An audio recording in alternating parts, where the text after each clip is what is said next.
اعوذ باللہ من الشیطان الرجیم بسم اللہ الرحمن الرحیم نحمدہ ونصلی علی رسولہ الکریم۔ انتہائی قابل احترام سامعین و حاضرین، مجھ سے اچھے لوگوں، السلام علیکم ورحمۃ اللہ وبرکاتہ۔ ضرور سی پڑھ لیں۔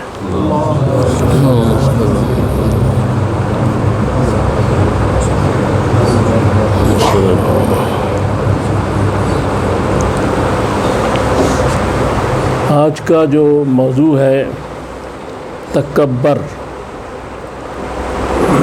سورہ بنی اسرائیل کی آیت نمبر 37 میں اللہ تعالیٰ ارشاد فرماتے ہیں کہ جو لوگ اس طرح زمین پر اکڑ کر چلتے ہیں کہ جیسے زمین کو پھاڑ دیں گے، وہ تو پہاڑ کی بلندی تک نہیں پہنچ سکتے۔ تو تکبر جو ہے ایک ایسی چیز ہے کہ جیسے عام بیماریاں ہوتی ہیں، بخار، جسمانی بیماریاں، کوئی پیٹ درد، کوئی اور چیز، لیکن ایک خطرناک بیماری ہوتی ہے اور وہ ہوتی کینسر۔ تو تکبر روحانی کینسر ہے۔ یہ تمام امراض باطنہ کی جڑ ہے تکبر جو ہے۔ اور جب آدمی تکبر کرتا ہے، غرور میں ہوتا ہے، تو پھر وہ بغض بھی کرتا ہے، حسد بھی کرتا ہے، جھوٹ بھی بولتا ہے، چغلی بھی کرتا ہے، غیبت بھی۔ یہ ساری چیزیں تکبر پیدا کرتا ہے کہ دوسرے کو حقیر سمجھنا، اپنے کو عقل کل سمجھنا۔ آپ نے دیکھا ہے کئی فرعون، کئی نمرود آئے اور اس کے بعد جو ان کا حشر ہوا وہ بھی تاریخ میں موجود ہے۔ تو اللہ سے ڈر کے رہنا چاہیے، چونکہ کسی لمحے کیا ہو سکتا ہے یہ ہمیں پتہ نہیں۔ تو تکبر، سب سے بڑا تکبر یہ ہے کہ اللہ کے احکام کی، اس کے رسول کے احکام کی نافرمانی کرنا اور اپنی خواہش پر اڑ جانا، خواہش نفسانی پہ، اور مختلف دلائل سے اس چیز میں نقص نکال کے، اپنی تعویلیں نکال کے اپنی چیزوں کو صحیح ثابت کرنا، یہ بھی تکبر ہے۔ پھر مخلوق خدا کے ساتھ جو کانڈکٹ ہے، جو بیہیویئر ہے، جو مین ٹو مین بیہیویئر، اس سے یہ چیز نمایاں ہوتی ہے کہ کسی میں کتنا تکبر ہے، بڑائی ہے۔ اس سے لوگ جج کرتے ہیں کہ آپ کا برتاؤ کیسا ہے۔ زبانی طور پہ میں کہہ دوں میں بڑا عاجز ہوں، مسکین ہوں، لیکن میرا برتاؤ اس کے الٹ ہو تو اس کا کیا نتیجہ نکلے گا؟ لہٰذا جب ہم زبانی طور پہ بات کرتے ہیں، میں جب آپ کو کہتا ہوں مجھ سے اچھے لوگوں، تو میری نیت تو اللہ جانتا ہے نا، لیکن میرا جو بیہیویئر، میرا کنڈکٹ، یا میرا جو آپ سے بعد میں ملنا جلنا، وہ اس چیز کو ظاہر کرے گا کہ میں جو کہتا ہوں مجھ سے اچھے لوگوں، میں اس پر کھڑا ہوں کہ نہیں۔ لہذا الفاظ کو اعمال میں ڈھالنا بڑا ضروری ہے۔ تو تکبر جو ہے، اس کا یہ بڑی خطرناک چیز ہے۔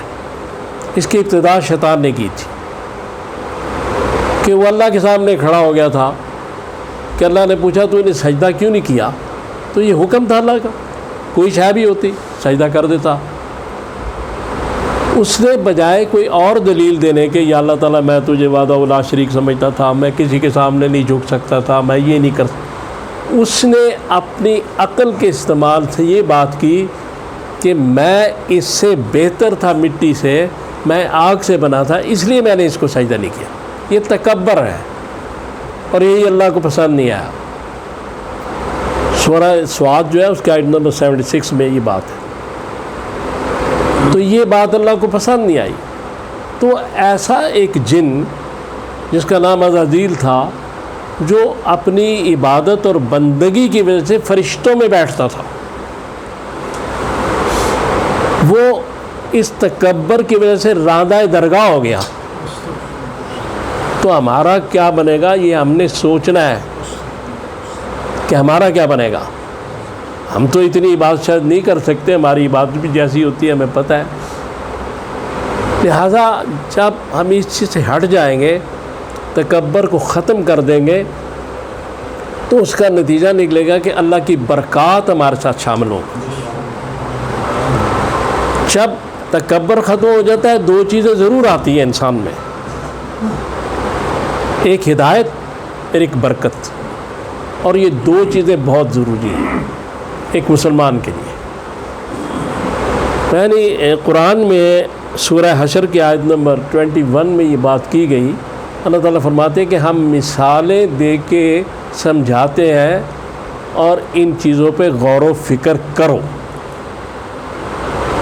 تو مثال دینا یا کوئی کہانی بیان کر دینا یا کوئی چیز جب میں بیان کرتا ہوں تو اس کا مطلب یہ ہوتا ہے کہ اس میں کوئی مارل یا سبق ہوتا ہے.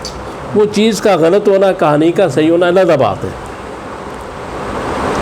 تو آج ایک ایسی بات آپ سے کر رہا ہوں کہ محمود اور ایاز دو بہت بڑے کریکٹر ہیں تاریخ کے.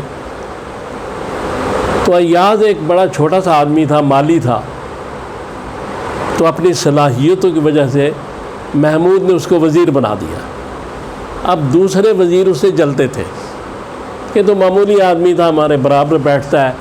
تو کوئی نہ کوئی بہانہ ڈھونڈتے تھے کہ اس کو کسی نہ کسی طرح بادشاہ کی نظر میں ذلیل کیا جائے.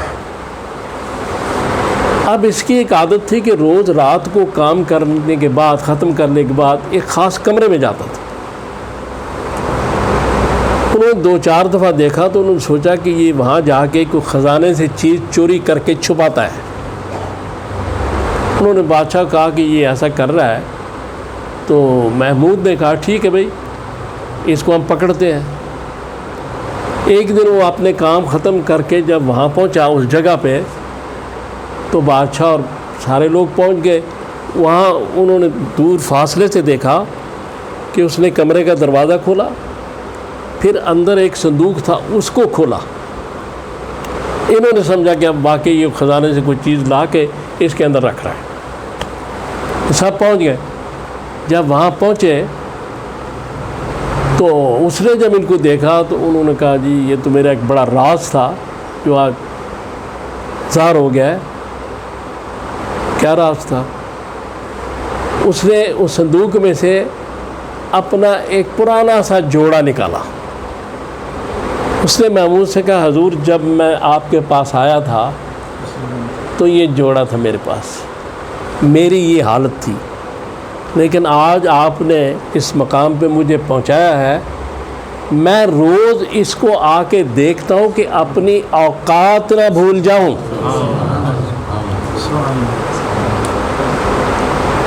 لہذا ہمیں اپنی اوقات نہیں بھولنی چاہیے. ہم جب اپنی اوقات سے باہر ہوتے ہیں کام خراب ہو جاتا ہے. فٹ بال آپ دیکھتے ہیں، فٹ بال کھیلا جاتا ہے تو فٹ بال جو جب اس میں ہوتا ہے نا دکان میں پڑا ہوا بڑا حفاظت کے ساتھ شیشے کے شوکیس میں، لیکن جب اس میں ہوا بھر جاتی ہے تو اس کو دونوں طرف سے جوتیاں پڑتی ہیں. تو ہوا بھر جانے کا نام ہی تکبر ہے. تو اس لیے ہمیں اس سے بچنا ہے. کوشش کرنی ہے کہ دوسروں کے ساتھ اچھے تعلقات رکھیں، دوستوں کے ساتھ، ہمسایوں کے ساتھ، اپنے گھر میں بیوی بچوں کے ساتھ، دوسرے جو بھی انسان ہیں، ایون جو غیر مسلم ہیں، رسول اللہ صلی اللہ علیہ وسلم نے ان سے بھی اچھے تعلقات رکھے. جزیہ اسی لیے لیا جاتا تھا کہ حضور صلی اللہ علیہ وسلم ان کی حفاظت کرتے تھے کافروں کی. تو ہم آج مسلمان ہو کے اگر ایک دوسرے سے لڑ رہے ہیں، دست و گریبان ہیں، تو ایک بہت بڑا سوال ہے. اس سوال کو سمجھنا اور دیکھنا ہے، اور اس کے پیچھے کہیں نہ کہیں تکبر چھپا ہوا ہے ان ساری چیزوں کے پیچھے. تو اس کا حل کیا ہے؟ اس کا علاج کیا ہے؟ اس کا علاج یہ ہے کہ ہم نے جو اندر وہ تو 360 بت تو چھوڑ دینا، میں بھی اسی میں شامل ہوں، میں آپ سے باہر نہیں ہوں، کہ ہم نے جو اپنے اندر ایک انا کا بت پالا ہوا ہے نا، اس کو توڑ دیں۔ جس دن یہ انا کا بت ختم ہو جائے گا، تکبر بھی ختم ہو جائے گا۔ بڑے بڑے فرعون اور بڑے بڑے نمرود آئے، لیکن حشر میں نے کہا ان کا کیا ہوا؟ تو افتخار عارف صاحب کا ایک شعر ہے، پتہ نہیں اب میں صحیح پڑھ سکوں گا نہیں، لیکن وہ شعر اس طرح ہے: خاک ڈال گیا کس کی رعونت پہ وقت، کون بول رہا تھا خدا کے لہجے میں۔ تو بڑے بڑے فرعون اللہ کے لہجے میں بولتے رہے، لیکن پھر زمین کے اندر چلے گئے۔ تو ہمیں اس بات سے ڈرنا چاہیے، سبق حاصل کرنا چاہیے۔ وہ مالک ہے، اللہ ہے، رازق ہے، وارث ہے، اسی کے سامنے ہم نے جھولی پھیلانی ہے۔ اور رسول اللہ صلی اللہ علیہ وسلم جو ہے، ان کے ہم پر اتنے احسان ہیں کہ آج ان کی وجہ سے ہم مسلمان ہیں، کلمہ گو ہیں۔ لہذا حضور کے اوپر درود شریف اور اللہ کی نماز، کم از کم یہ تھوڑا سا حق بندگی ہمیں ادا کرنا چاہیے۔ اللہ سے دعا کریں اللہ تعالیٰ مجھے اور آپ کو توفیق دے کہ میں نے جو باتیں کی ہیں ہم پہ عمل کر سکیں۔ صلی اللہ تعالیٰ علی خیر خلقی محمد و آلہ و اصحابہ اجمعین برحمتک یا اللہ۔